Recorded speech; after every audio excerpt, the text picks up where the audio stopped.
Listen, care for a rub down? And I need all of you to stop what you're doing and listen. Something special is about to happen. Are you waiting to receive my limp penis? Very aroused. Better than later. Let's do this. That is incredible.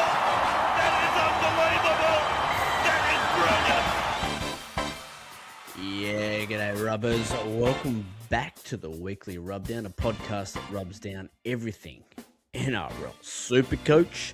You were listening to the Big Pigs, the Bookends, the Super Slogs, the Front Row Forwards podcast, or Rub Down as it were. I'm your host, Natty, the triple champion, and with me as always, running shotgun in the Rubmobile is the Stats Daddy. Hopefully feeling a little bit better tonight, sweetheart. How we doing? Just a touch, mate. I think there's one thing that'll make me feel a little bit better.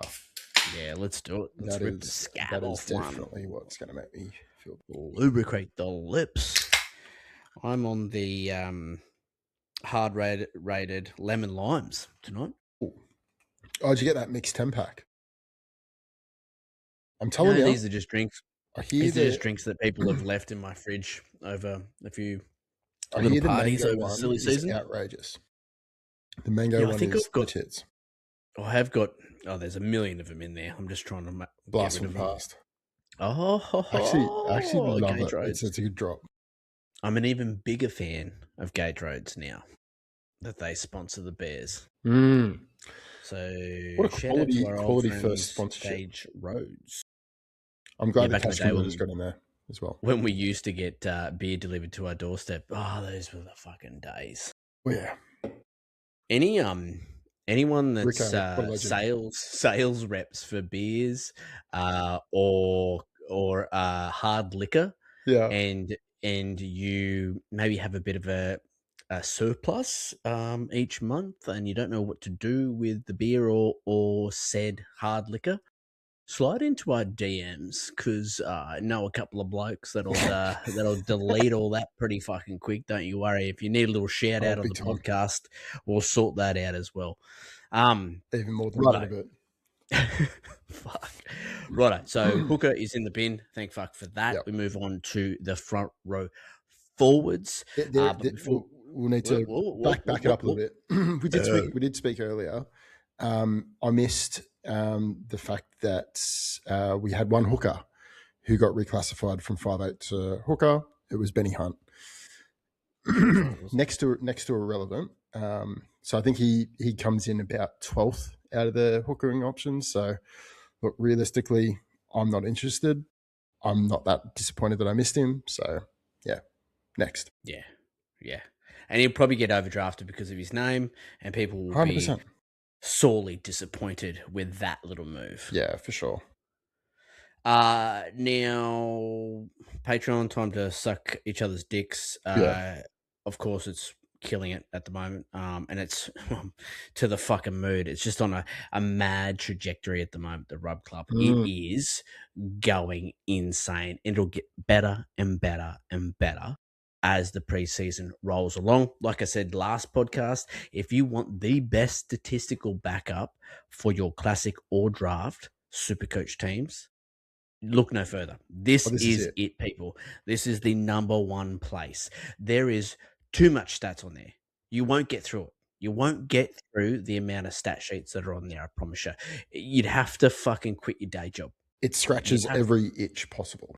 The only chance you would get going through all the stats is if you came down with some stomach bug and you had to spend all day on the shitter. That's probably the only time that you could read through all these stats, I'm telling you. And it's all gold. It's an absolute gold mine. So get on there at the moment, $8 a month, cheaper than a schooner. If you think those stats on there are worth me and Walker sharing a beer every month, please get involved. And it's the best way to support the show. So if you listen to the podcast, you digest some of the content that we put out on Instagram as well, and you think, these guys need a bit of a leg up, a little bit of a thank you, a bit of a glute tap, then the best way to do that is to subscribe to the Rub Club, and trust me, you'll get plenty in return as well. Absolutely.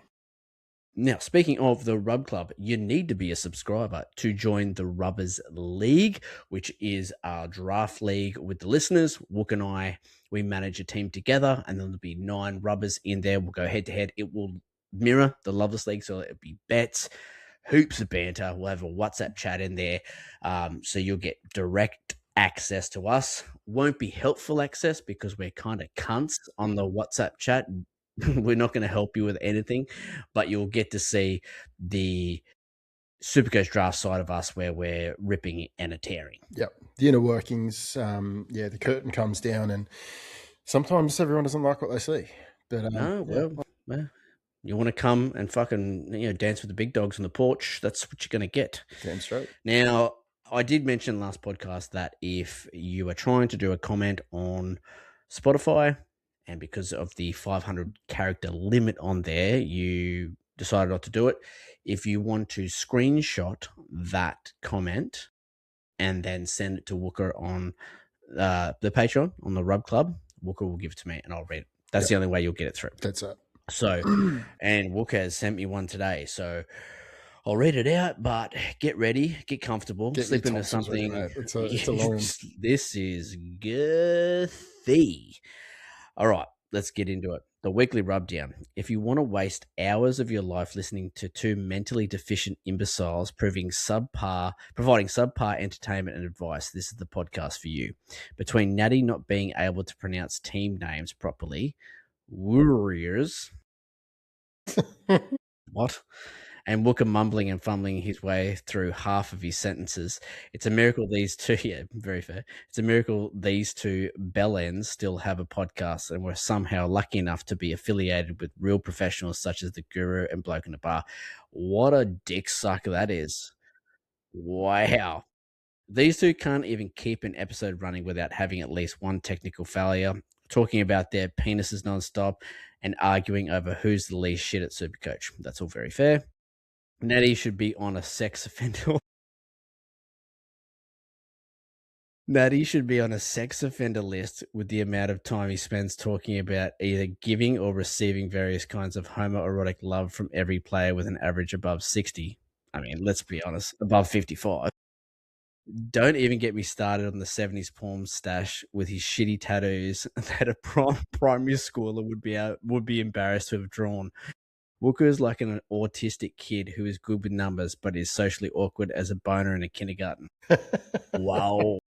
These 2 degenerate alcos speak more about how their peckers are punching through denim or harder than a cat's head or touching themselves with cold spoons than they do about valuable draft information. That should tell you all you need to know about how worthless the information that these drop-kick dribbles on about each week.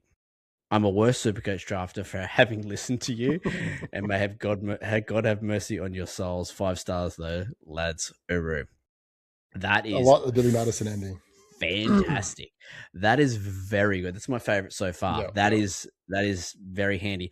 I've got half a mind to copy and paste that onto the show's description. I just have that as this is what this show's about. Pretty much. And he didn't miss. Fucking nailed us. Didn't miss. Man, I'm very happy with that. Who was that? That's Eduardo. Eduardo, you absolute cunt. Eddie. Thank you. Had us in our sights and his sights, and got us. Got him. Wrapped us across the knuckles there. Well done, mate. That's tier 1. That is tier 1, Eduardo. If you want to get in the Rubbers League, you're gonna have to send us something like that. That's leading the pack right now. Eddie, well done, brother. All right, man. Before we get into the front row forwards themselves, do you want to talk about any news or anything that you've read? I know we were talking about the new rules that have come into the NRL. I think you've gone away and had a little bit of a read about that. Do you want to have a chat before we get into the front row forwards? Yeah, like it is obviously going to have a pretty big impact to the forward rotations. So like I was saying on the pod yesterday, it's a 6-man bench now, but they can only use 4 of those players.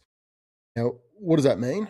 It probably means that there's going to be specialist players on the bench. So they'll have like a specialist half and a specialist hooker. It is probably the early death of the utility player, I think, to a degree.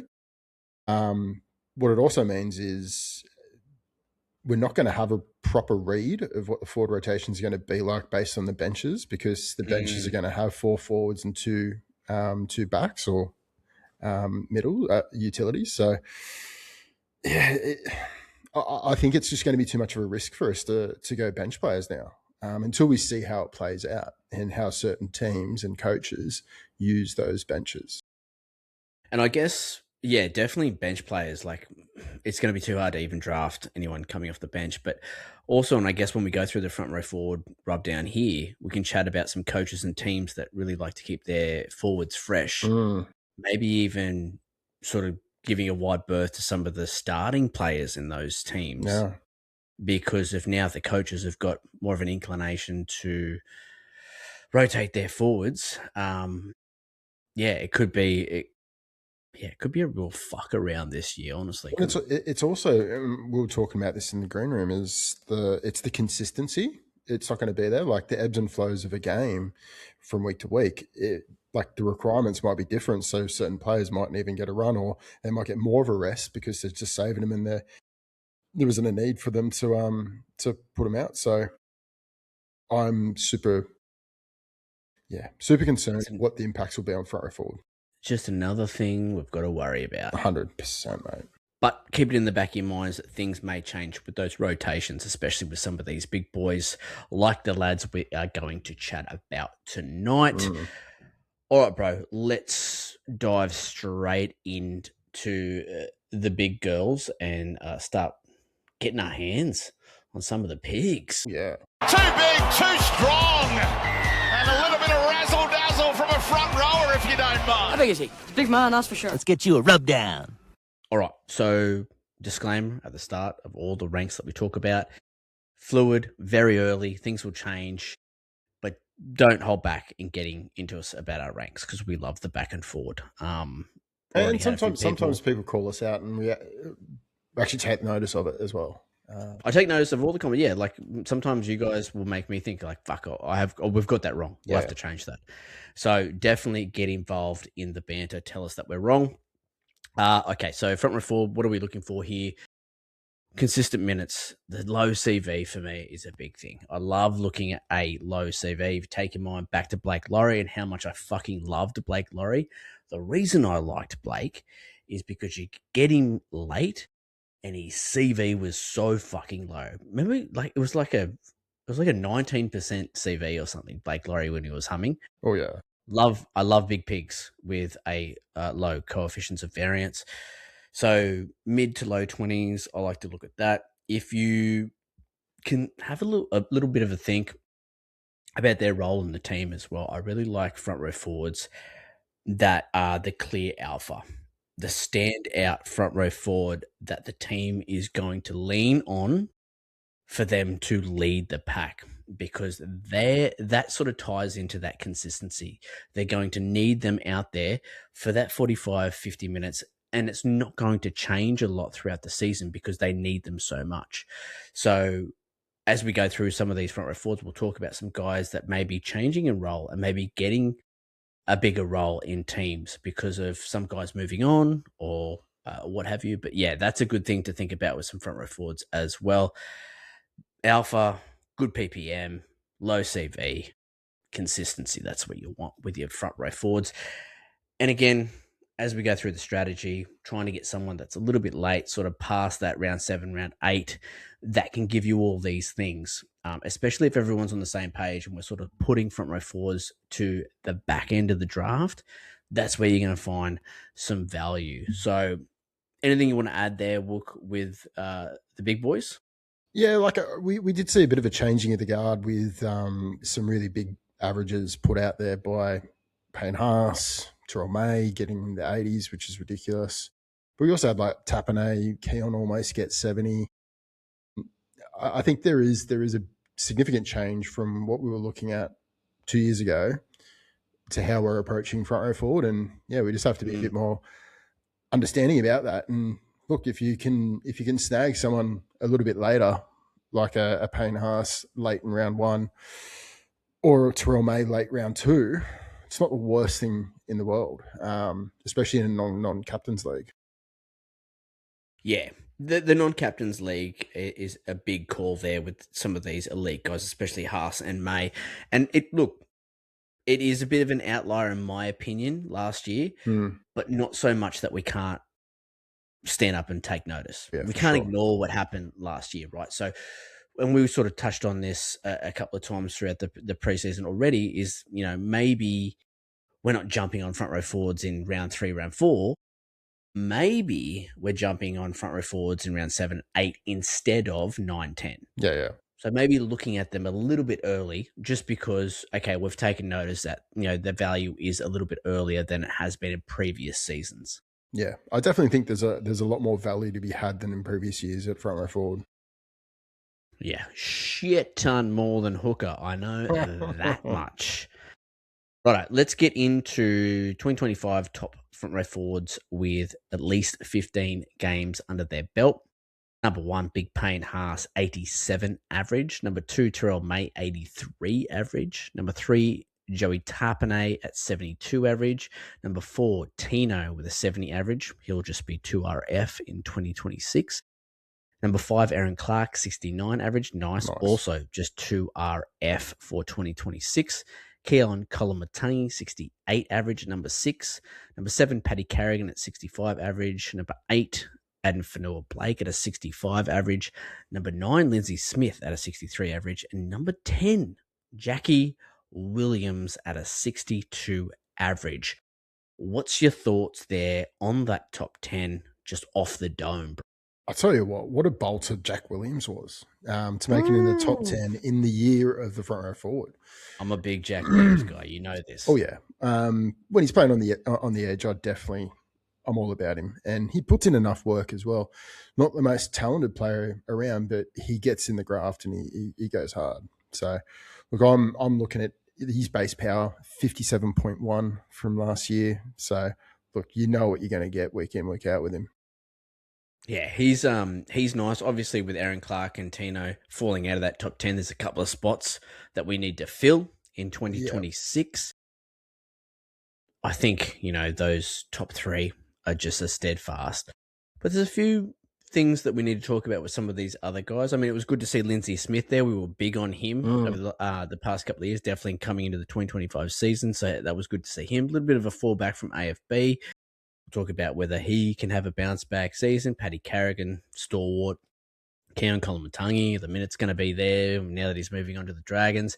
Plenty to talk about, bro. But let's get into our top 10 as it stands right now. The Rough Rub ranks. Number 1, Payne Haas. Number 2, Terrell May. Number 3, Keon Kolomatangi. Number 4, Joey Tarpanay. Number 5, Adam Fanua Blake. Number 6, Toby Catchman. Number 7, Paddy Carrigan. Number 8, Lindsay Smith. Number 9, Naf White. Number 10, Corey Horsburgh. Now, straight up, the only thing that I can see maybe shifting and changing is a drop in Keon Kolomatangi. I'm really worried about his minutes. I'll talk about him probably first up when we start getting into the categories. I'm worried about his minutes. So, maybe there's a swap there with Joey Tapney. Maybe AFB moves up there a little bit. Everyone else looks pretty good. And I do like the 10 that's there. Maybe just there's a bit of a moving and shaking and hustle and bustling for positions in that 10. But I do like the 10 guys that are there. Yeah, I think there's definitely a few guys that could probably come into there, like your Jack Williams or Isaiah Papali'i. I'm huge on him. So I think there's a couple that might come in there at the expense of maybe a Corey Horsburgh or something like that. But look, I don't hate the list as it stands. Maybe Joey Tappanay, we've put him at 4, mainly because of that round 26 bye. You'd be spending around round 3 pick on him. Yep, it's too expensive to have someone not playing in your grand final. Exactly. Yep. In my opinion, I totally agree. His scoring has been up and down as well last year. Yeah, so man, the fucking buys in the finals, it's really the biggest kick in the dick that you can have in Supercoach draft, that's for sure.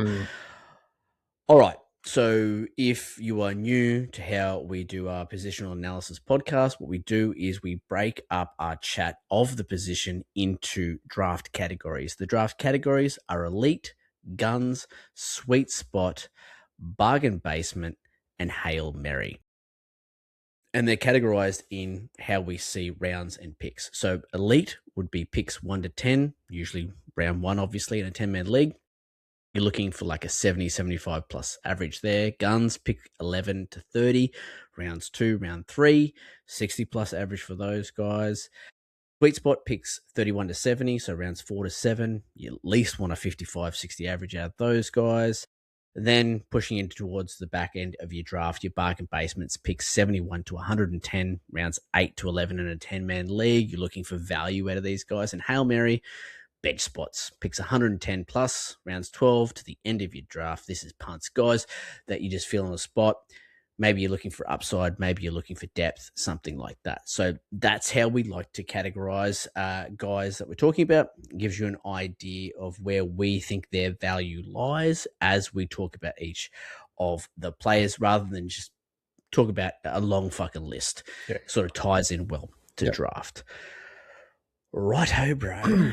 Let's fucking get into the first category as I try and track down the Sting, the elite. The elite.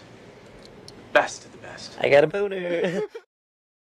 And I think there's only one guy here that we can talk about that is worth a round 1 pick. That's your boy Payne Haas, bro. I mean, Yeah, I'm going to be going pretty hard on the glazing later. I could have chosen anyone as the Chubb Rub, but it was an unbelievable season. He's an incredible player. No two ways about it. But yeah, I'll get into a lot more of that later. Yeah, sweet. So Chubb Rubs are the guys that Wook and I have selected to talk about in our big player in focus back broom rub that will only be available on the Rub Club, the Weekly Rub Down Patreon. So if you want to hear the gurgling sounds of Wooker just taking all of Payne Haas right into the back of his throat, you're going to have to subscribe to the Rub Club to hear all that. I'm keen for it. I'm looking forward to it. Don't you worry about that. Sounds like a real party to me. Fuck Terrell. Right. So that's elite out of the way. Yeah. I mean, he's the only guy. I will talk to you a little bit more about how maybe it's too rich for my blood, but I do understand that he is worth a round 1 pick because of his average and his output from last season. Yep. All right, let's get into guns. Lots of guns. Mr. Burgundy, you have a massive erection. So these are guys you're probably going to have to get in rounds 2, round 3, maybe early round 4. We've got Terrell May in here. We've got Keon Kolomatangi, Joey Tapane, Adam Fanua Blake. So this is the tier 2 front row forwards for the Pigs. I'll kick it off with Keon Kolomatangi here. I sort of dived into his numbers. We've just heard the news that he will be moving on at the end of 2026 season over to the Dragons. He averaged 78 at front row. Yeah. They've lost Moali. However, Cheese is going to be taking up some time through the middle, you'd imagine. The question is, I mean, 11 games, his pure base was 66, which is just fucking ridiculous. So 78 average at front row, pure base of 66. But then the penny drops. He averaged 72 minutes across those 11 games. Yeah, that's not going to happen. So now you're thinking, okay, well, the PPM isn't great when you take into the consideration that he's playing all those fucking minutes. And that's the big question. Is he going to back it up, getting 72 minutes in the front row forward with all these players coming back from injury, being healthy? There's just no way, right? The only way I can see it happening is if they're like, you know what, he's moving on. Let's just fucking burn this cunt. Let's just bury him into the ground. He can play 80 minutes. Let's make him play 80 minutes. That's the only way I can see it happening. I don't think it will. But it's impressive, but the minutes are a huge fucking worry, right? We don't even know if Fafita's going to play edge or if he's going to rotate through the middle. You said Cheese. You got Cam Murray coming back. I mean, where does the fucking 72 minutes come from? So all of a sudden you look at him maybe getting 60 minutes. Yeah. And so all of a sudden he's dropping back probably into the 60s average. Yeah. And that's where you sort of need to look at him in your drafts. No, for sure. And when you've got a PPM of 1-ish, it's you need every minute you can get. We have seen the rotation with Bennett when he has the options for a smaller forward, he might be using them. So, yeah, I would be concerned picking him up. And look, from a classic perspective, the Bunnies have one of the worst starts to the season from a strength of schedule perspective of any team. So I'd be fading any of the high-value targets from the Bunnies if possible. Yeah, and I mean, like the 68 average, just say he does get 60 minutes, you look at that PPM, which is just over 1, maybe he floats around that 63, 64, 65 average. Still, a little bit of a pullback from his 2025 output, even if you take the whole season into consideration. So just be wary of that there may be a little bit of drop in minutes, which will ultimately mean there'll be a drop in average. And everyone was very impressed with how much work he was getting through. And he does have a great engine, but he had all game to fucking do it. Yeah, exactly. I want engine and I want output. Yeah. And talking about like engine, the guy I'm going to talk about, Terrell May. What a season! Like I knew he was going to go well. I knew it. I was big on him in the preseason. I think a lot of people were. But to go out and half of the games he played, he went 80 plus.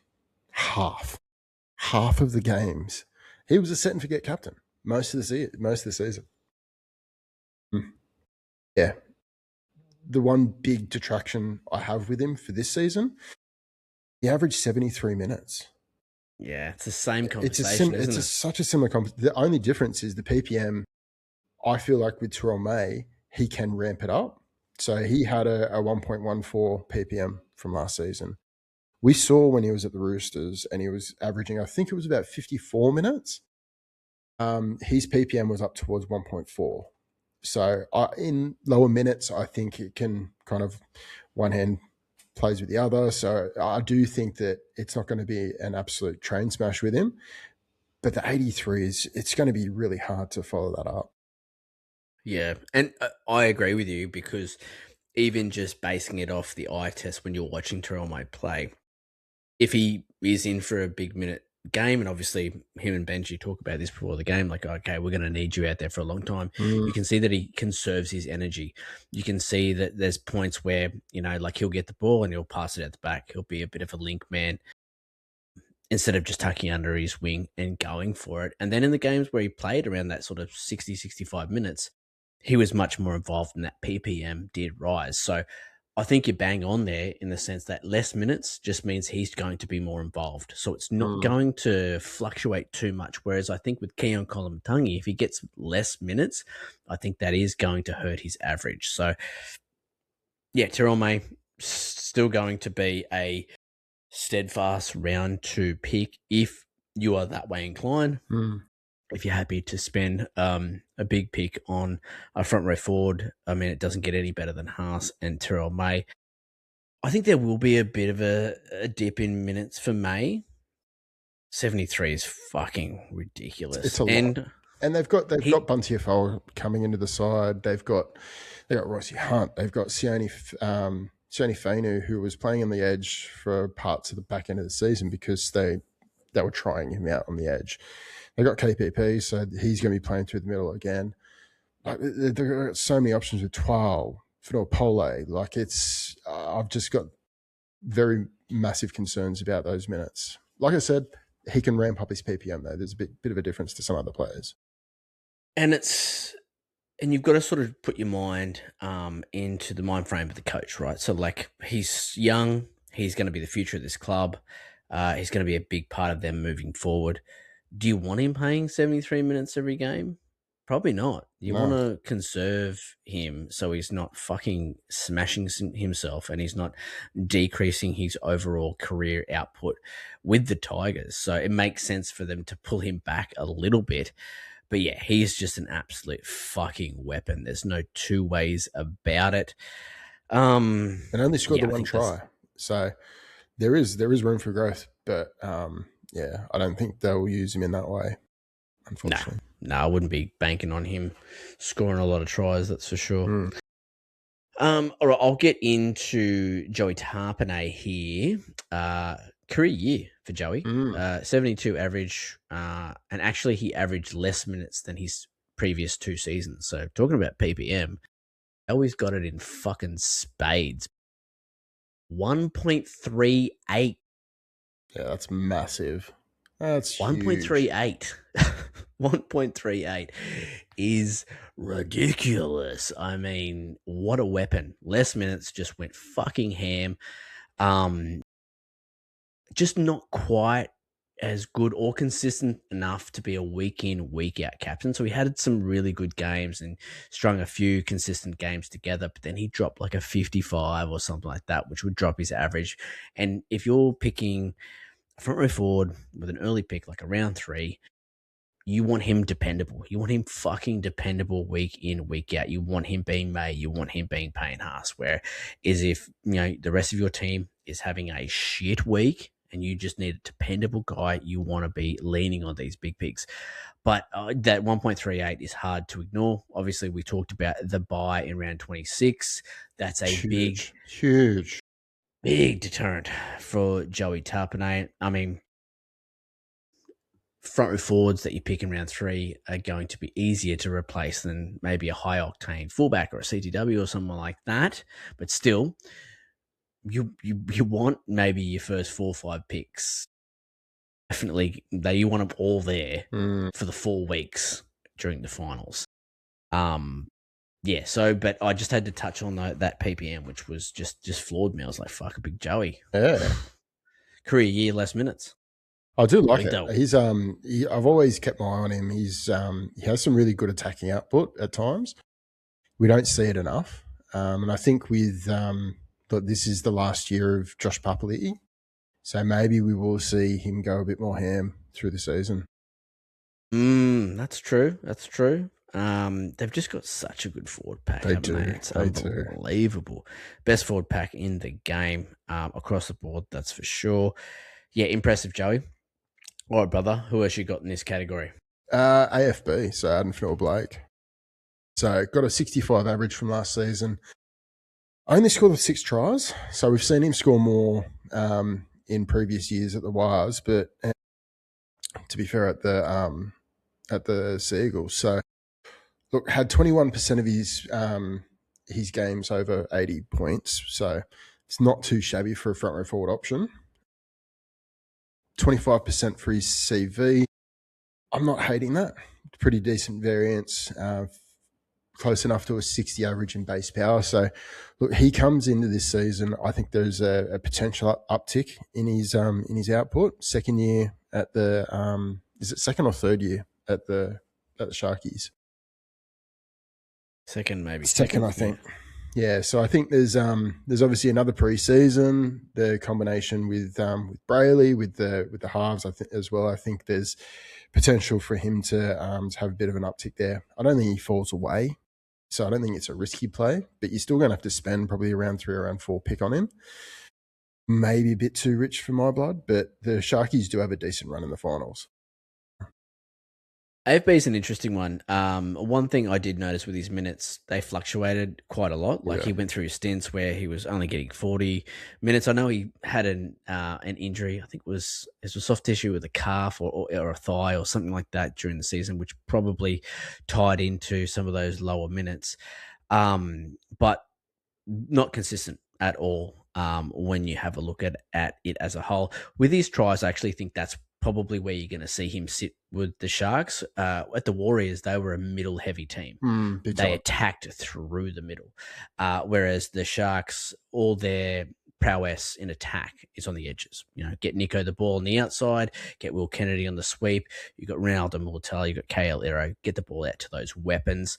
So 6 tries for me is actually pretty good in this Sharks side. So I don't expect him to beat that, but maybe the minutes tidy up a little bit here for the Sharks, and they find a better and more consistent role for AFB going forward, and whether that be, the mid-50s minutes, but it's just more consistent. If that's the case, and he still only averages 65, that's still value. Yeah, there's no growth in average, but you're just getting more consistency, which is exactly, and sometimes that's even more valuable. 100%. So especially at front row forward. That's something that I can see happening with AFB. But yeah, I'd still sort of peg him around that mid-60s average. I don't think he'll get back up to the dizzy heights of 72 or 73 that he had at the Warriors, just because they're just a different attacking side, right? But the structure of the team is completely different. For sure. I mean, the attack was focused around him. Yeah. Well, at the Warriors. It was one of the reasons why Wade Egan was so sought after at times, if he just stayed on the park. But yeah. 100%. Whereas at the Sharks, they just want him to get to his knees and elbows, quick play the balls, roll through the middle. Get the occasional offload away, but just create space for Nico. That's pretty much the job of the forwards at the Sharks. Yep.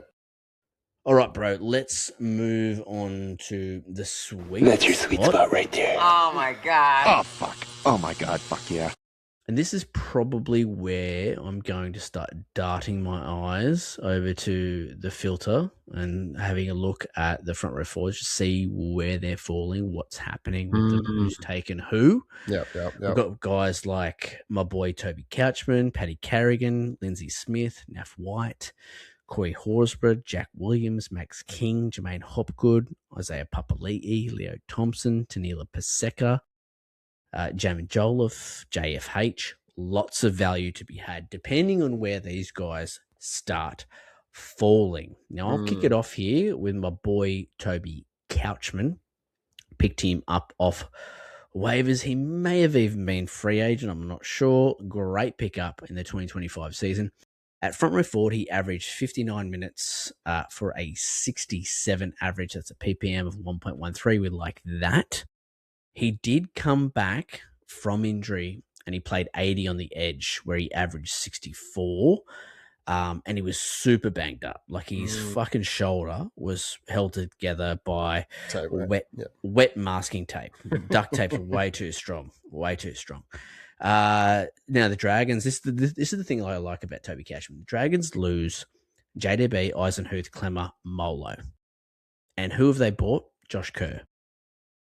That just tells me they're happy with the forwards they've got, and they're happy with the output of Toby Couchman being one of the alphas. And I talked about roles coming into this podcast. I think Toby Couchman fits that bill, being a guy that's going to step up into that bigger alpha role in this side, which is fantastic for consistent minutes going forward.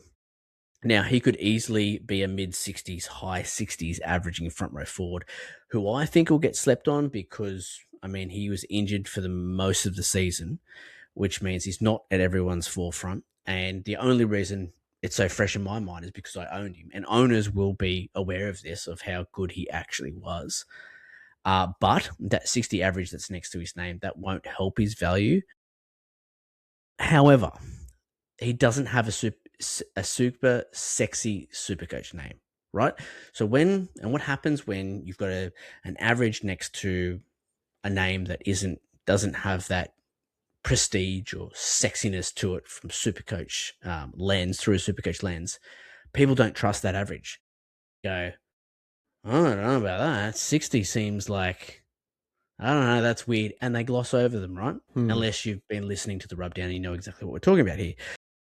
I think there's still a tiny little bit of value there. I think you could probably get him at a 65 average if he puts it all together and stays healthy. I love him. I love him a lot. Well, I think the big thing, like to back up your point, is he didn't start the season as the alpha, didn't start the season as a starting player. So you take out those games where he was either coming from the bench with limited minutes or when he was injured in those injured games, his average jumps up to 66.2. Mm-hmm. And these are the areas where you need to take note. Realistically, I wouldn't sneeze at like around 4 or 5 on him, especially with the jewel. The jewel is it's the jewel in the crown. Yes, the jewel is massive. That's really where you can add in 3-4 points of value as well. So if you're looking at him maybe locking down 55 to 60 minutes, and with that 55 to 60 minutes of consistent minutes as well, he's getting maybe a 65, 67 average, put 3 points on that because of his jewel, you're looking at drafting him at a 70 average. So if you picked him up around 4, that is value, people. Yeah, no, definitely. I like him. I maybe like him too much. Yeah, fair play. Another guy that fits that mold, similar sort of output is Paddy Carrigan, dual as well. We've always been big fans of Paddy, so I think it's going to be more of the same. So around that 65 to 68, he'll probably punch that out again, 1 point per minute. Set and forget. You're not going to really get any upside from him because he is just playing that third middle as the lock. But what a middle. What a middle. Yeah, 100%. And I love Paddy Carrigan. Huge Paddy Carrigan guy. But when you put Paddy Carrigan up against the Toby Couchmans, the Lindsay Smiths, the Naf Whites, the Jack Williams of the world, the thing that they've got up against him is they don't play Origin. Mm-hmm. Yeah. And for a guy who gives it his all in Origin and puts his fucking body, mind, soul on the line for the Maroons, it's always a worry, right? With him coming out on the other side of the Origin being banged up.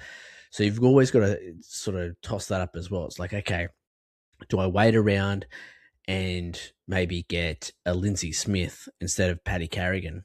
And they might average within 3-4 points of each other. You get him for an extra few games. And you don't have that risk. 100%, bro. That's what I'm saying. So keep that in mind as well. And he's such a sexy super coach name. And this really is something that you need to keep in mind is don't get caught up in the name. Don't get caught up in the name because it's Paddy Carrigan. Okay, he deserves to be a round 3 pick. I'm going to get him. You got to put more thought into it, guys. That's not how it should work. Yeah. He's a round 3 player, but not in Supercoach. Gone are the days where the forwards are the dominant species. It's not the play anymore. Like the Payne Haases and the Terrell Mays they're outliers. 100%, bro. And I mean, okay, so let's say Paddy Carrigan averages, what have we got him at? 5, probably a little bit higher, 68. Right, let's say he averages 68, right? And you have to pick him at late round 3, which is pretty consistent of how people have been picking him over the last sort of 2-3 years. But now you can wait 2 more rounds and pick up Lindsay Smith, who averaged 63 from 54 minutes and has a back-to-back CV of 26 and 27%. Super reliable. You might even get him 3 more rounds later than Paddy Carrigan. Yeah. Only had 5 games below 50. Then you've got to think, okay, I've got Lindsay Smith 3 rounds later than Paddy Carrigan. What did I do with those 3 rounds? What CTWs did I pick up? Yeah. What 2RF did I pick up? Do you know what I mean? Like, what does your side look like now that you've waited and picked up Lindsay Smith instead of Paddy Carrigan? And you're not really sacrificing much in the way of output. What are you saving for 4 points? 4 points in average? Get out of here. You look at the caliber of players that you'd be getting in that round. Yeah, high octane, high potential for VC options as well. You'll never captain or you never VC Paddy Carrigan. And that's the thing you've got to be thinking about with those first 3 picks. And these are the sort of quick calculations that you have to do in your head as you're drafting. You'll be like, okay, fuck, Paddy Carrigan's there. Who's still on the board? Okay, there's at least 4, 5, 6 guys there that are holding more value if I wait. And then you just keep one eye on them. Just keep one eye on them as the rounds go, and as that list sort of dwindles, then that'll sort of make the decision when you have to jump on those guys. But yeah, that's a really good sort of scenario there of just weighing up a couple of guys and seeing what you can do with value. Yeah. We spoke a little bit about Jackie Williams before, and look, I think it's worth a second mention. He was Talk to me, tickle my taint. He was tickle my taint. Sensational. So average 70 minutes, but we spoke about it before. He played a little bit on the edge, a little bit in the middle. So look, realistically, he's going to be playing left to RF, we think, next season or this season. And look, I'm loving what I see. He's got a great base power. He has some attacking output. And look, with Pezzett there, I think it is going to be a bit of an uptick. And I do think it is going to be they're in bit of licorice all sorts of times. They were just getting the ball out to Fox. With Kelly there are some genuine there is a lot of genuine threat on that side. And if Pezzett can pull the strings and get it to work and click, yeah, Jackie Williams could be shooting up the list a little bit. But look, I'm not basing any of my opinion on that. It's the base power from last season, though. 57. Yeah, sign me up. The thing I hope that happens with Jack Williams is exactly what he was doing throughout the 2025 season, and that is playing both middle and edge. I don't like him as much as if he's stuck out on the edge. Yeah. He was the perfect combination of getting those base stats up while he was playing in the middle, and then getting a little bit of attacking upside out on the edge, because he was making line breaks, he was breaking tackles when he was running at smaller defenders. You know, Mitch Moses was putting him in good positions. So you were getting the best of both worlds. You were getting a fantastic floor with that base, but then some of that upsides, because you look at the scores, you know, a 76, a 90, an 89. These are the games where he's making some line breaks. Yeah. That's what I want to see. I'm really hoping that role, that big minute role, where he either starts on the edge or he starts in the middle, and then at some point he rotates into the other position and stays out there. I think Riles realizes what sort of engine Jack Williams has and how dependable he is in defense. Because when you take your mind back to the Parramatta Eels, and he was sort of experimenting with Kelma Tulangi and Katonga, and these cunts were falling off tackles left, right, and center. And then all of a sudden, I mean, he's putting Charlie Geimer out there, and these blokes were getting gassed and falling off tackles. And then he put Jack Williams out there, and the cunt just fucking sews everyone up. He was just dependable. So that sticks in coaches' minds. They go, okay, I know we can do a job. That's just one less thing I have to worry about, right? Yeah. Leave him out there. I like Jack, but I want to see that. Like if I picked him and then he spends the first 80 minutes in round one out on the edge, you'll see that in his average. Yeah. Go, oh, fuck, this didn't work out well. So just know that the role that he played in 2025 was just perfect for Supercoach. Now, another guy that had some great success at the Eels last season and kind of a resurgence was your boy, Jermaine Hopgood. Now, playing through the middle, holy shit, he changed the script. Through lock, he was sharing too much time. It just wasn't working. He was playing a little bit of hooker even. It was awful. He started to play through the middle. He was averaging over 60. It was fantastic. Whether he can keep that going, I'm not sure. I don't know. But he's worthy of probably a round 6 pick, I reckon. You could get him a little bit later just because of his season average of 53. So he's definitely one that he's on my radar as a weight. So you can get him post round 6, and I think that's going to be value. Yeah. It's going to be interesting to see where he lines up, isn't it? Does he take up the prop position alongside Polo. Junior, or does he come off the bench, or does he start back at lock, or it is going to be interesting to see where he lines up. If But he's at lock, I'm not interested. When they were rotating him through the front row, he definitely looked a lot better. But also, he did have that back issue for the majority of the season. So you have to keep that in mind. If that's an ongoing issue, then he's a stay away. But if it's all fixed, if he's looking good, he's healthy, then there could be value to be had there. So no, definitely. I shan't be picking him because he really he fucked me early on in that season. I think I got him round 3. Yeah. Cool. No doubt. All right. Naf White. Won't talk about him right now. He is going to be my chub rub in the player in focus. I'll be taking Naf White deep, right down to the base there. So lots of Payne, Haas, Naf White action, big foursome going on there in the exclusive rub down available on the Rub Club later.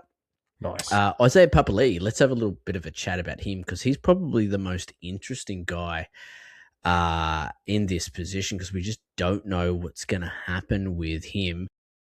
In the 14 games where he played over 40 minutes, he averaged 67. Yeah. And that's that. I'm not saying over 60 minutes. I'm not even saying over 50 minutes. I'm saying just over 40. Yeah. As long as he gets on and plays 40 minutes at least, it's a 67 average. From round 19 onwards, he averaged 72. Yeah. But what's his role going to be? And that's the thing. Like they have enough forwards that front row rotation is not where he'll get the most bang for his buck. So he wants to be out on the edge. He wants to be either sharing time with Sorensen or Garner, or on the other side, Liam Martin. So if there's an injury there, or if he starts on the edge, like drop everything, grab him. I'll be talking about him a bit at length in the Tour F pod. He's actually my chubber up there. So just as a bit of a forward note, but yeah, he's sensational. And like we saw what he's capable of when he went to the Eels. Like he dropped off the face of the planet when he went to the Tigers, and his minutes went down even further when he went to the Panthers. But his output has still been okay. He's still he's averaging like less than 50 minutes at times, but he's still punching out a 60 average. And maybe that's going to be like he's a victim of how well he's been playing with the minutes that he's given. Do you know what I mean? Like, why would you give him any more minutes when he's so impactful with around that 40 minutes?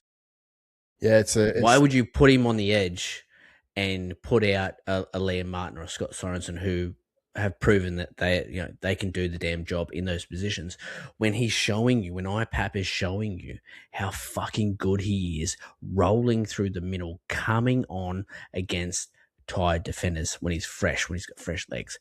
That's what I'm thinking when I look at him. And I don't want to steal too much because obviously you're going to go through go for him in the 2RF podcast, but that's what I'm worried about with him. I'm worried about that. He's just too fucking good with the 40 minutes he's been given. Yeah. But I think like if you draft him at a 60 to 65 average, I don't think you're going to be disappointed. No. I think the concern is, the risk is that he doesn't get the uptick that I'm hoping because of exactly what you just raised, like how good he is in those small minute roles. And he did end the season with 3 tries from 4 games as well. Keep that in the back of your mind. But let's move on. Tanila Paseka is a guy I want to talk about him here. He's going to be my boom for the front row forward position. Obviously, I actually drafted Tanila Paseka last year. He started the year with a 54 and a 55-minute game, which is exactly what I thought he would get, mid-50-minute games. And he had a 71 and a 52 points, respectively, for those games. Then, obviously, got injured, and that was him done for the season. In 2024, in games where he played between 50 and 55 minutes, which is what I think he'll get again here for Manly in the 2026 season, he averaged 50 points. So, I mean, all of a sudden, when you're talking about boom, you're getting 5 points of value just there before you even move any further. And 50 points, I think he'll fucking handle that on his fucking head. But let's look at this Manly side with Lodge, Gorn, Jazz, Gorn. I mean, Gerbo's broken. I mean, have you seen the fucking headgear the cunt is wearing at training? Like it, Bubblehead. yeah, he's in licorice all sorts. He's literally wrapped in bubble wrap. Oh, that cunt's broken. T.Y. Takiaho, he's 34 years old. Gun, but 34 years old. Willie Moore, Nathan Brown, they play fuck all minutes. So, I mean, Paseka, again, going back to that whole, what's his role in this team? Well, it's the big dick, isn't it? It's clear. He is the number one alpha in this side when he's healthy. Mm. And there is a world where everyone has just completely forgotten about Paseka because we only saw him for 2 games in 2025. Well, we've already had a few people comment about Paseka that why is he rated so high from us? But in reality, we haven't seen him too much. We were big on him at the start of last season for the same reason that we're big on him this season, is that he has the potential, and the team around him, like they've lost Lodge, they've lost a few big boppers. There's going to be minutes to be had there. There is a world, right, where you draft him in round 11 and he averages 55 and has a CV of 25%.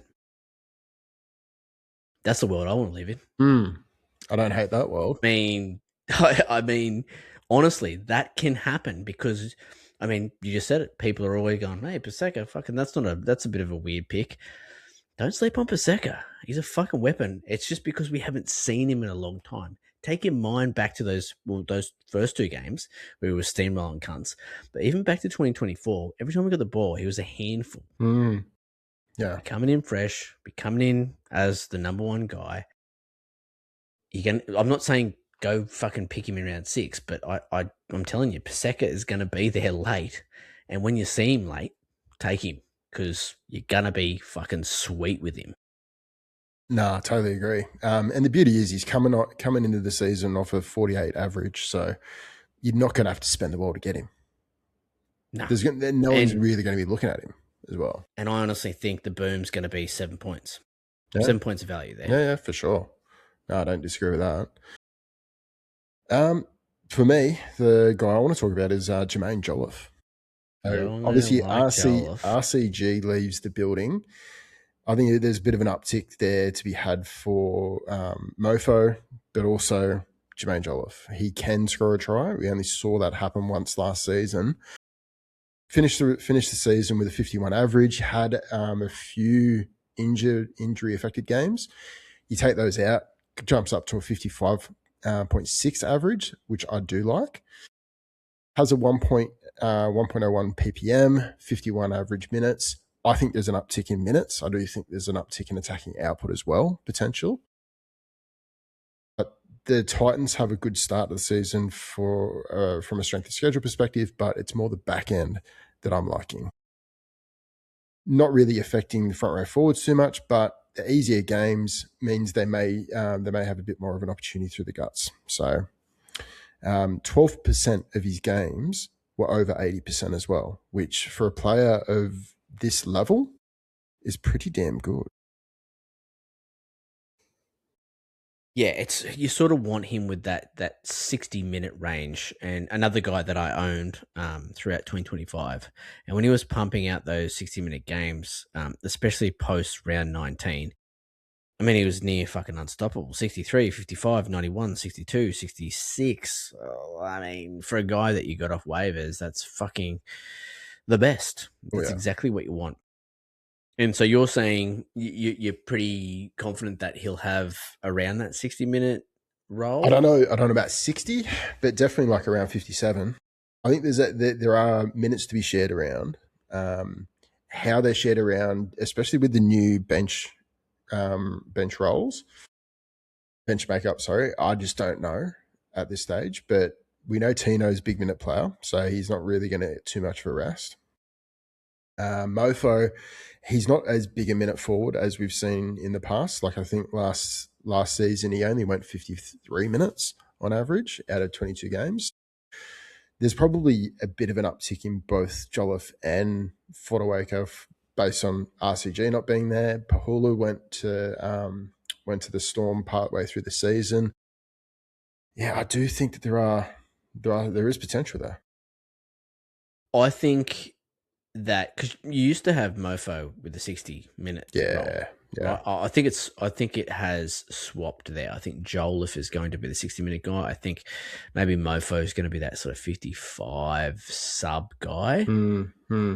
And if that works out that way, then yeah, Jolliffe, fucking yum. And another guy that doesn't have a super sexy name. No, People are exactly. going to look at him and they're going to go, yeah, I'm not very keen on him. Also, with the little Titan next to his name, that always sends people in a bit of like, I don't know about picking a Titans player. And like you said, 51 points. There's huge room for growth and definitely. value there. Like you look from round 13 to round 24 when he got injured, there's only 3 games that he played under 60 minutes. Mm-hmm. So it leans heavily into the fact that he's going to be playing in that sort of enhanced role. No, he's an absolute fucking gun. No, he's a weapon. He's a try scoring machine. Love him. All right, let's move on to the bargain. The battle basement. of wits has begun. Well, that's the way bargain basement works. I'm very aroused. So pick 71 to 110 here, rounds 8 to 11. Value, I mean, this is where some work can be done in this little category here. And again, guys, we're not going to talk about every fucking front row forward available. We'll be here all night. But if you're listening along and you're going, they didn't really touch on Max King, or they didn't fucking talk about Leo Thompson, and you want us to, just getting involved in the Rub Club and enjoyed the community and talk to us on there. And if you bring up a good point about some of these players, we will bring it up on the next podcast. I promise you. Yeah, for sure. We like that. But yeah, we definitely take comments more seriously in the Rub Club. Way more than on Insta and online. You throw shade at me on Instagram, not gonna give a fuck. We got so much shade. But yeah, I do search for it though, and absolutely. And look for it. All right, so bargain basement. We've got guys like Joe Arrow, Jack DeBellin, Junior Paulo, Mofo, Dan Saifidi, Mitch Barnett, Jackson Ford, Josh King, Big Griff Neem, Jacob Saifidi, Thomas Flegler.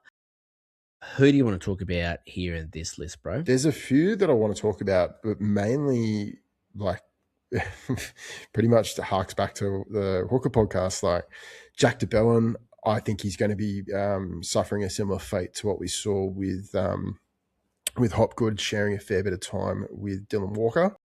So I'll put a red Sharpie through him. I don't think he's going to get the uptick that we're potentially hoping for. So look, he's coming in at a 52 average from last season. I don't think there's much of an uptick on that, if I'm honest. Like he does come with dual, so there is value there, but you want to be drafting him at that value. Mitch Barnett, first season back from an ACL. We've seen players come back from an ACL, especially middles.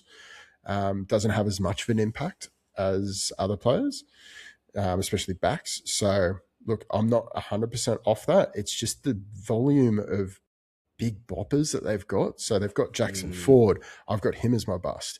They've got JFH. They've got Valmega, who's also amazing and coming on strong.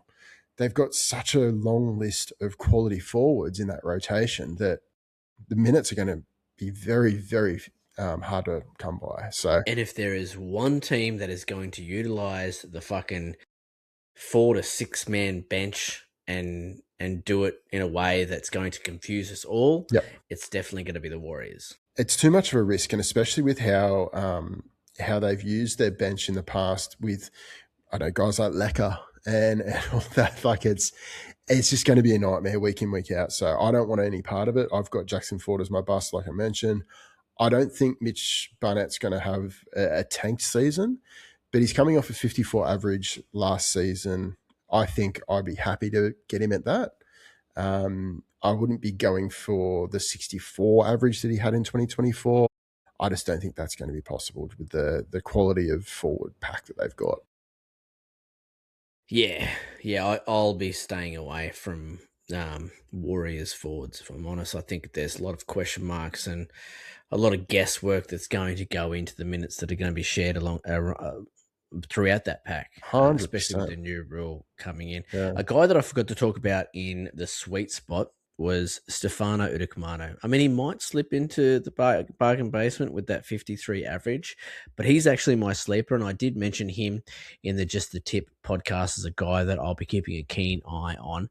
And yeah, once you dive into the story behind Stefano, I mean, first up, highly touted front row forward. I mean, people have been talking about this kid for a long time. He was brought into the Origin group, I think it was when he was 19 or younger. Yeah. Oh, they've been sucking his dick for a long time. Now, from rounds 1 to 17, he averaged 40 minutes for 46 points. Not good. Then Storm benched him. He scored 56 from 50 minutes. And then in that game, post that game, he had 7 games in the regular season. He averaged 49 minutes for 66 points and put together a 1.35 ppm. That's the sort of game that he is capable of. And I guess what everyone is talking about, right? That he can roll his sleeves up and he can fucking put together huge games with a massive output with limited minutes, which we love. That's what we want, right? We want guys that are minute proof. Doesn't matter what happens with their minutes, they're going to fucking roll up their sleeves and they're going to get it done with that base. He has a 48 pure base. He had at least one offload in all of those those 7 games at the back end of the season. Had 4 tackle breaks a game as well. Another guy that I think will get an increase in role. I think he's going to be the guy. No Nas in the Storm. I think he's going to be the alpha. I think he's going to be the guy that they're going to lean on to lead from the front, which I think probably evens out his minutes a little bit with a tiny bit more consistency. If we can get sort of like that 50-minute range and have it more consistent, I think he can put together at least a 55 average. Yeah, I just think that no one's going to be looking at him. I think anyone that owned him early on in the 2025 season, they've probably put a red Sharpie through his name already without fucking doing much study at all. He's the type of guy that I would like to look at for my front row forwards. So, guy that can get late, but it's throwing up a lot of value when you start diving into the numbers. And I heard this, I don't know if I heard this on a podcast or a Fox show or something, but just people talking about forwards that come to the Storm in their first year playing for the Storm. They really do focus on the X and O's of the games, their tackles, their hit-ups, getting to their front, their knees and elbows, the real fundamentals of the game when playing in the pack for the Storm. And then after that, once they've put that year together and shown bellyache that they can play like that, that's when they open up a little bit. You look at Ellie Cattell when he first got to the Storm, boring as fucking batshit. Then all of a sudden, he's taken marks better than any AFL player you've ever seen and scoring tries in the corner. So maybe this is where we start seeing Stefano Utokumano start freeing the arm a little bit, offloads, adding a little bit of late footwork at the line, things like that that are going to add super coach points to his game. Someone needs to and we spoke about this with the Hooker podcast when we're talking about Grant. Someone needs to step into the void left by Nas, and I think Stefano has the potential for that. He's a big body. He can put the fear into the other team. My concern that I do have with not just Stefano, but also the whole pack there is they've got Pahulu there for he's going to get some time. They've got Lazarus. They've got Davey Mawali's come across for this season. So there is a fair few decent forwards that will be rotating through the back. Kamika as well. So I do think that I've just got some concerns about how those minutes are going to be shared. And with this new bench makeup, is that going to spell some issues for minutes for those guys? I mean, it's going to be a worry. The big thing that obviously goes in his favour is Tyron Wishart will have to be carried on the bench. Yeah, but like you've got 6 positions on the bench. Like Tyron Wishart might not even get on. That's better than a 4-forward bench, though, isn't it? Oh no, 100%. And you can only use four of those players. The one thing that works in Stefano's favour about this whole discussion about minutes is he was only on 43-minute average last season. There is high potential uptick there. For sure. And then when you look, because I'm just looking at the sort of predicted team here, Tui Kamika, what does he play? 30 minutes on a good day? Same with Alec McDonald. Blue, what's he going to fucking command? 25 minutes? Well, it's Moali that I'm a bit more worried about. So I think he's going to probably get 35 minutes. Yeah, well, again, someone's got to get 50. No, that's for sure. That's for sure. I think the person who's going to lose out in that whole situation is Josh King. So he averaged 54 minutes last season. I think he's going to be the one to fall away a little bit. And he just doesn't have anything else to his game.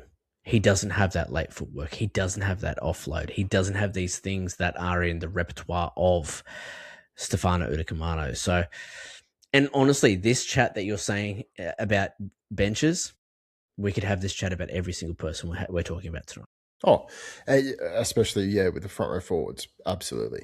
Every single one of them. When you start talking about this 6-man bench, all of them could be a worry because of it. There are some teams that are more of a concern than others, and more so based on the coach rather than the team that they have.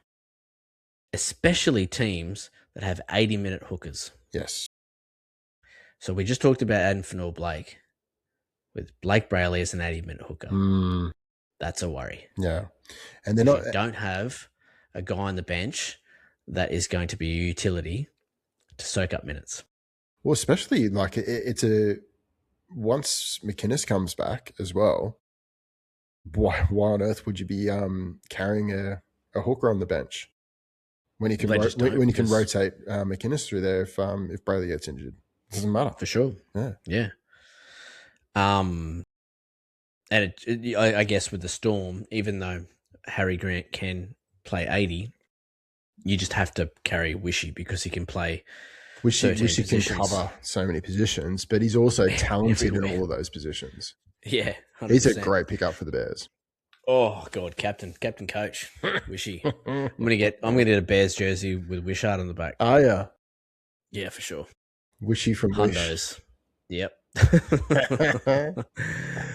All right. Anyone else here you want to talk about? Mate, Griff Neem's an interesting name. Griff Neem, he's injured to start the season, but I do think that he's going to have a cracker of a season. So I'm more than happy. Like I think I've got either him or Jamin Jolliffe as my boom. I'll put both of them. Fuck it. But yeah, Griff Neem, he's injured to start the season, but I do think he is one that's going to come on pretty strong this season. Another team with an 80-minute hooker too. Ouch. Yeah, not fantastic. No, but it is a team. It is a team that does have a lot of backline injuries, so they might be carrying a few backs in that side. True, and they're searching for their next alpha, a guy that can step in to Tamalolo's role because he's honestly not that guy anymore. And we've seen him do it for the Kiwis. Yep. 100%. Now, I will talk about the Saifidi brothers. I've got Dan Saifidi as my bust, and it's pretty simple. You got Plath, you got Flegler, you got Gilbert. They're all coming back. They're going to be healthy. He did score 2 tries in the 8 games that he played, so straight up, like, is that sustainable? There just won't be enough minutes to go around, and we've talked about this in previous podcasts that we're sort of a little bit cold on anyone that is going to be lining up for the Dolphins pack just because there's going to be so many healthy bodies and such a healthy rotation throughout that pack.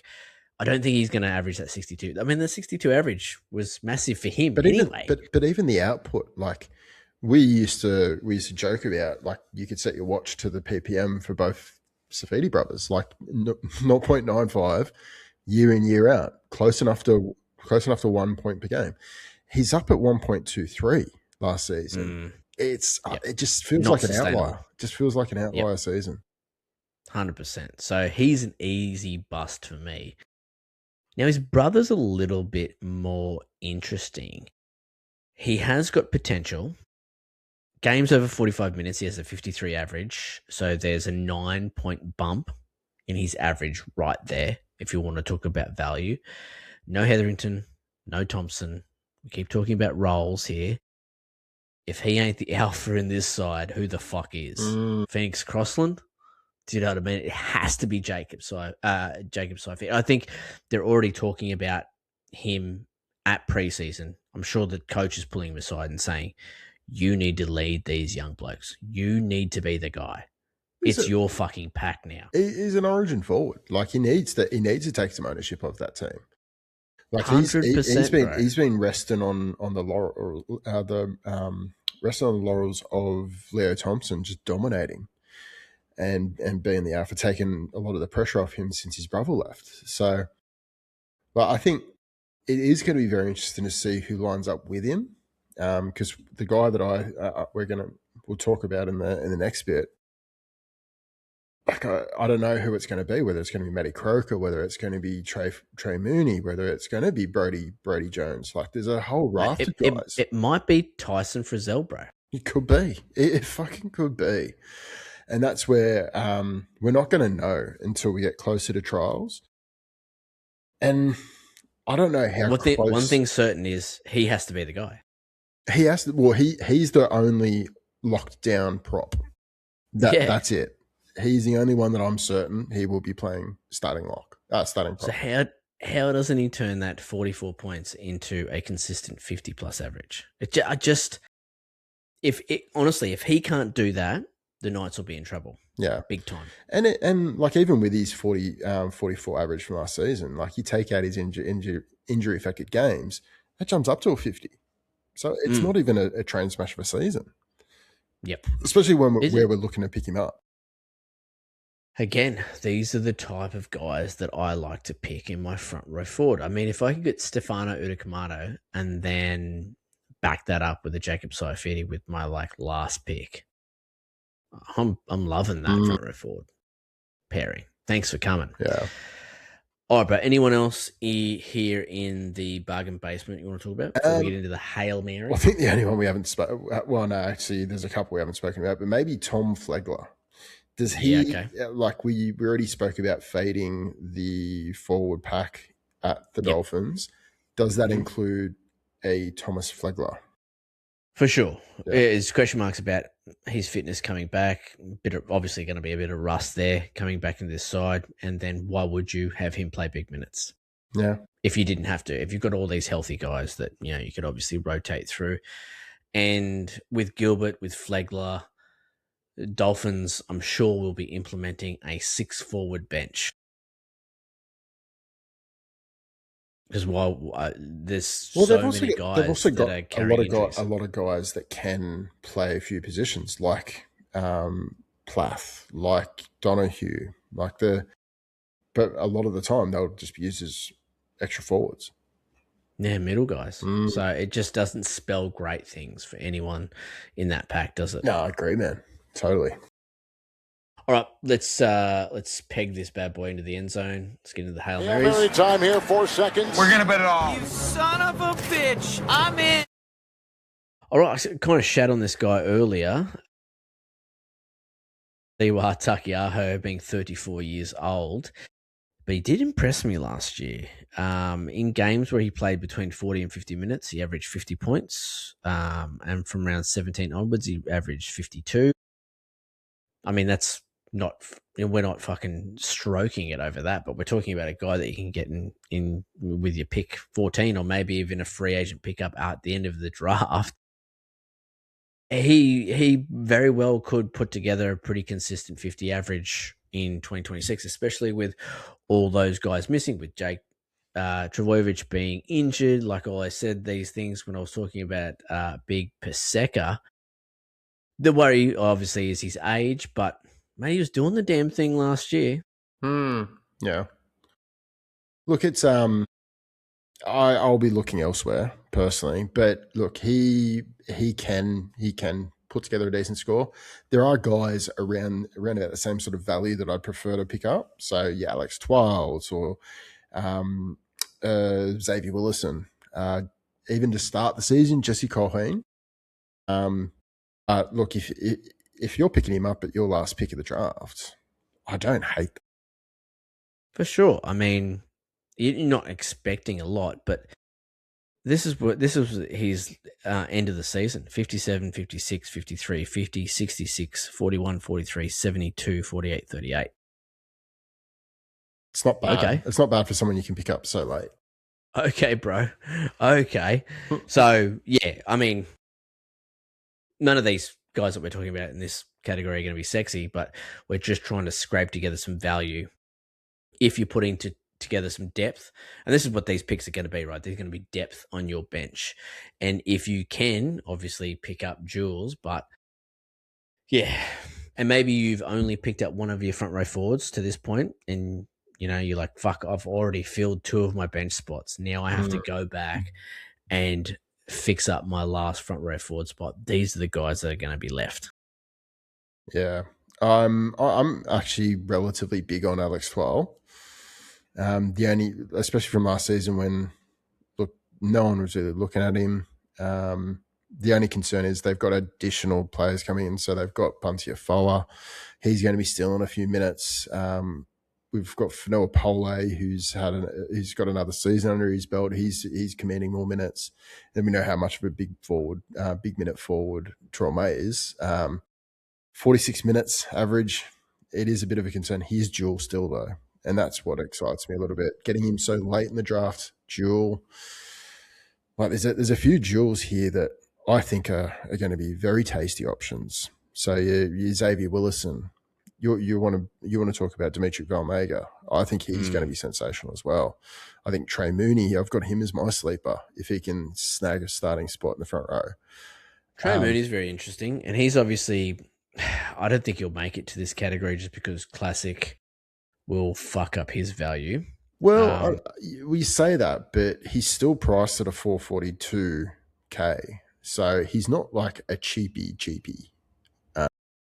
Because Jesse I've already heard his name a lot. Oh, really? January 12th. That sucks. That sucks. I think I've heard his name more times than I ever have out of the last sort of week.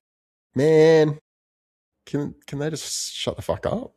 Okay. Yeah. Someone was talking about his offloading ability in New South Wales Cup. So I had a look at his New South Wales Cup stats, and he was averaging like 3 offloads a game. And I'm like, oh, okay.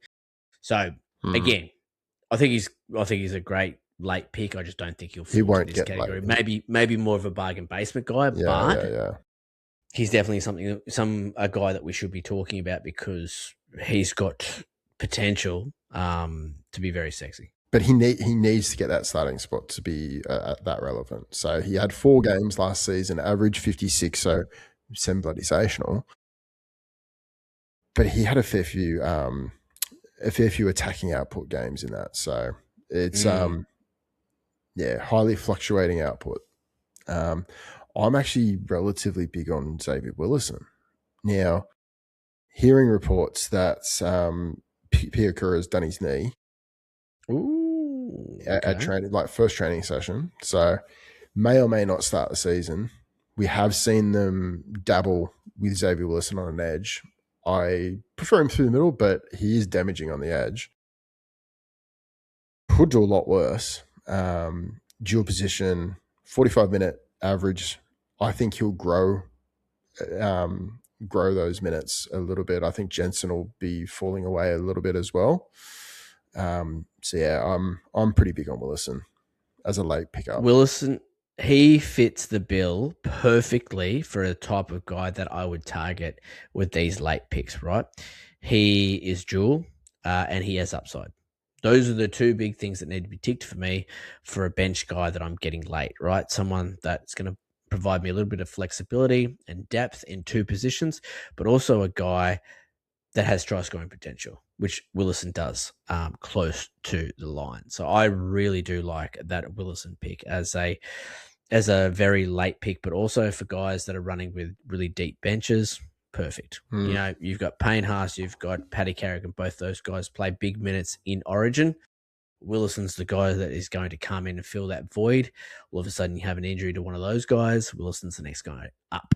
Yeah, or at the back end of the season when they're trying to keep them fresh for finals. It's for sure. Yeah, man. it's tick, tick, tick. Yeah, Dimitri Vaimunga, I did own him at points throughout last season. There's obviously, we talked about the Warriors being a team that's going to be worrisome with this whole 6-man bench thing. And there is a lot of mouths to feed there. There's just something about this bloke, right? From rounds 16 onwards, he averaged 48 points from 38 minutes. That's a PPM of a 1.27. He's, like I said, he's just got something about him. He passes the eye test. Someone needs to keep an eye on this cunt, especially in deeper leagues. I just think everyone needs to be told and consider yourselves told because, yeah, Vaimunga, he is going to explode. I don't know if it's going to be in the 2026 season or if it's going to be the next season. I mean, I'd love the Bears to pick up someone like him. He is, for sure, mate. He's a popcorn kernel in the pan waiting to fucking pop people. And once he pops, doors will be closed then.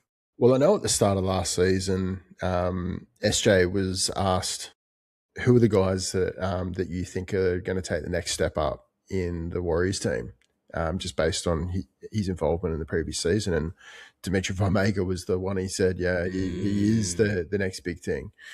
So I jumped on him in Classic and he burned the shit out of me. But I'm ready to be hurt again, I think. In saying that, though, I need to see what this rotation looks like.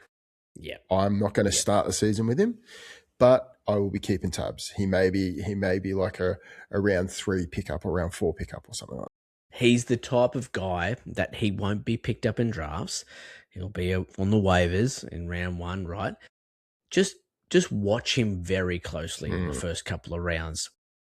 Flick over, record the fucking Warriors games or whatever you need to do to watch it, but just watch him closely and see what's happening here. See what's happening with his rotation. See what's happening with his output. And if you can get the jump on some cunts in your league and pick this guy up the game before he starts ripping and tearing, that's going to be a nice little pickup. Oh, big time. Big time, buddy.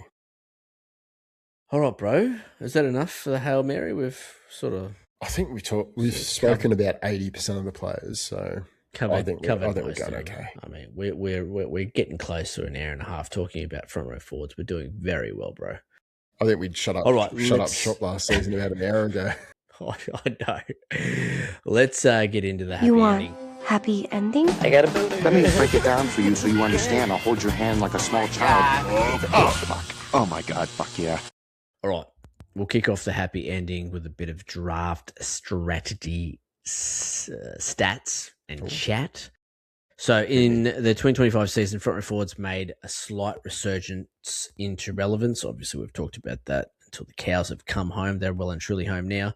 Four front row forwards made it into the top 20 averaging players with 15 games played, with all 4 averaging over 70. 12 of the 16 front row forwards sitting in the top 100 averaged 60 plus, with 8 of those sitting in the back 50. And I think that's the key stat there when we're looking at front row forwards.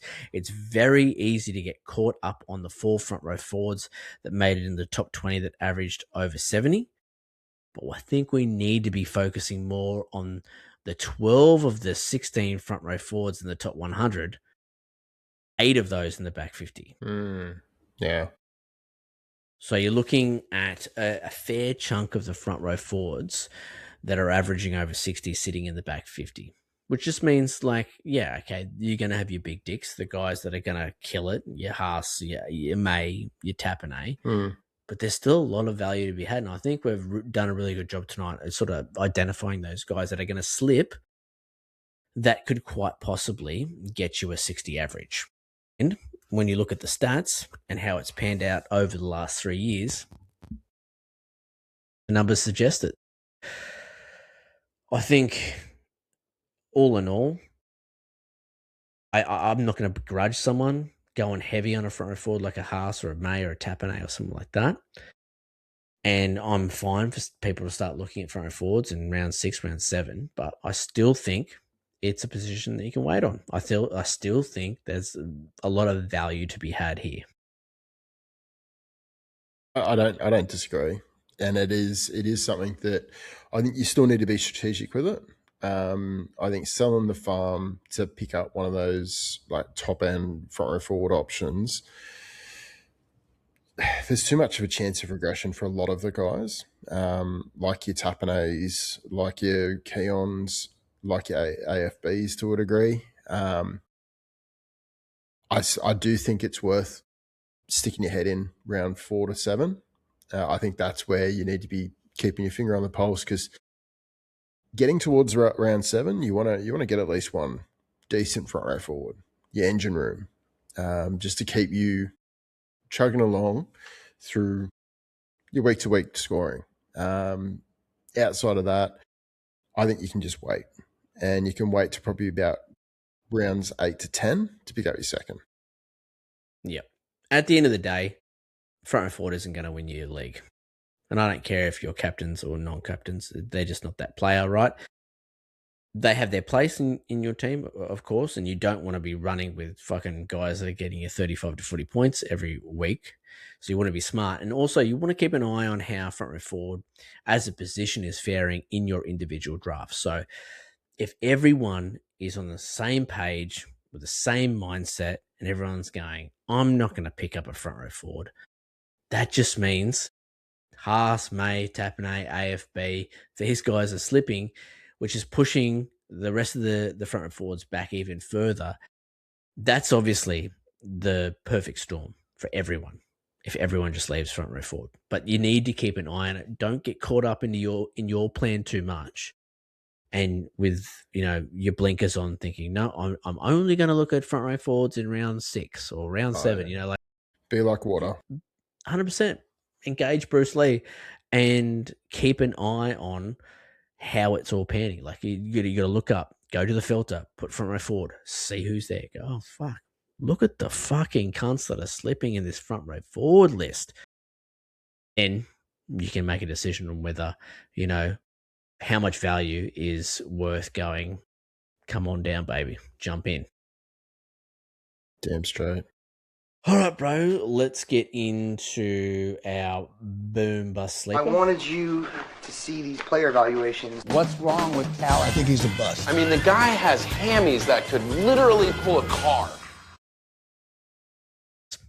Tanilo Paseka for me. I outlined all the stats and my position on Big Paseka coming back from that injury. I think he's going to be 55 average. I like him. I think he'll slip. So he will, at the end of the day, to be a boom, you have to beat last year's average. Yeah, this is a bit bullshit. You're picking a player who got injured in one of his 3 games. Anyway, look, he's still put together a 70-something and a 50-something in the other 2 games. So it wasn't like a complete fucking write-off. No, but like out of 3 games, he put up a 20 or something. Okay, well, who's your boom, bro? Let's unpack your boom. Griff Neem, is it? So I've got Griff Neem who's injured at the start of the season. Low fucking hanging fruit. Look, hey, you want to play this game? We can play this game. Hey. Well, we can start ripping. Actually, ripping I can rip into you no fucking way. Anyway, I've also put in a guy who'll actually start the season in Jamin Jolliffe. So I think both of those guys will have a great season. Jamin Jolliffe, I can get behind. That's nice. All right, busts. I've gone Big Dan Saifidi, but you can throw the whole fucking Dolphins pack in there with him. Nah, fair play. I've gone Jackson Ford just because of the return of Barnett coupled with Vomega just going ham last season and starting to he's going to command more minutes. I just feel like the minutes are going to come from somewhere. And this new bench makeup, I've just got concerns. So the 62 average, I think, that he had last season is a huge risk. 60.2 average from last season. So, yeah. The sleepy Sleepersons, Stefano Udakamano. I've said it a million times. I just think, this could be his year. This could be his year where he puts his foot down and goes, yep, I'm finally going to show everyone exactly what they've been talking about in the papers and on shows, and everyone's going to go, fuck, here he is. Here's Stefano. This is the guy we've been telling you about. Yeah, I don't know that as a pick. Like what his post-origin form was. Yeah, I think he can definitely make that step up. I've gone Trey Mooney if he can get that starting spot. If he doesn't, Xavier Willison. Yeah, I really like the Willison play for a really late pick. Like I said, he ticks a lot of the boxes. For sure. All right, guys, that we just No fucking fucking way. No, I'm not working with this guy. I've been there, done that. Mine is Jason Tomalolo, but I will tell you, if you want a spicy one, Payne Haas in round 1. No fucking way. Ooh, that is a spicy hot tamale. I'll think about Payne Haas in round 2. Round 1, no fucking way. I mean, I'll never do it, but he needs to be spoken about in round 1 from what he did last season, and I'll speak at length about that. But for me, no fucking way. Fair. I will never. He would have to. He'd have to be coming off 100+ season, 105-point game that season. Yeah, I mean, like you take out his injured game, and I think he had a 90.8 average. It's not too far. Fucking anyway. Way. I've gone Josh King, just with Davey Mawali and a few others coming into the fray. I just think that there's going to be minutes that'll be pushed to them. I think there's going to be minutes that'll push to Stefano, and I don't want a piece of it. Yeah, Josh King, a little bit vanilla for me as well. Oh, mate, Jason Tomalolo, mate, he's been. I just talked about Payne Haas as a known fucking way, bro. How spicy? Talk about spicy, Josh King. What the fuck? You can pick again if you want. Payne Haas, bro. Payne Haas is a no fucking way. Well, Jack DeBellin for me, then. Jack DeBellin. Cute. Josh King and Jack DeBellin. Nice, bro. Well done. You started this, bro. You fucking started. I was going to be so fucking nice through that whole pick then. As if. And my first pick, Terrell Pasecki, is shat all over it. So just learn here. If that's how you want to play it, that's how I'm going to play it. All right. I'll just have to make sure I pick a guy who's played 3 games. Done. All right. And a guy who's played 8 games. I'm quite happy to play street rules, bro, because we know who's going to win. Mate, you'll be playing prison rules in a minute. You wish, baby, you wish. Right, that's the front row forward position rubbed. The big pigs. They got their rub. Actually, it was pretty good. Maybe one of my favorite front row forward episodes in a long time, if I'm honest. Well, I think it's when we've had the most interesting players to talk about. Like we've been pretty down on the position for a number of years. So no, it's good. I mean, I'm still not so fucking getting excited about them, but a little bit more interesting than previous seasons for sure. Oh, now, if you want more front row forward stats, if you want more front row forward chat and dribble, then head on over to the Rub Club, the weekly Rub Down Patreon, $8 a month for all your preseason Supercoach gear and your backroom rubs. All your exclusive podcasts, they'll be on there, and that's where you'll find the Player in Focus Rub Down, where we'll go through Naf White and Payne Haas, and we will talk classic front forwarding classic teams, answer a bunch of questions, mid-rangers, fucking all that bullshit, answer some questions from the rubbers as well. It's usually about a half an hour chat. But if you want to listen to that, yep, that's where you will find it. But anything else to add, bro, before we get the fuck out of here? No, I think we're ready to shut up shop. Perfect. Get your 5-star sledges in, or your comments, or however you want to fucking get that in to join the Rubbers League. Go and check out the Rub Club. I'm telling you, if you play Supercoach in any fucking format, you will get something out of it over there. I can't stress this enough, how good it is in the Rub Club. Pay your cover charge. Get on there. See me on the dance floor. Come and grind on me. Let's get weird in there, baby. Let's get weird in the Rub Club. Put your fucking stepping outers on and your tight jeans, and let's get weird.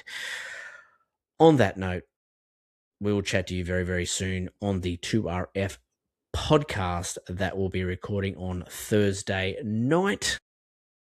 There are many things a man can do with his time. This is better than most things. You're damn right, Walker. Catch us next round on the weekly Rub Down. You can take me now. I have seen it all. Get that India. Ta-ta and farewell.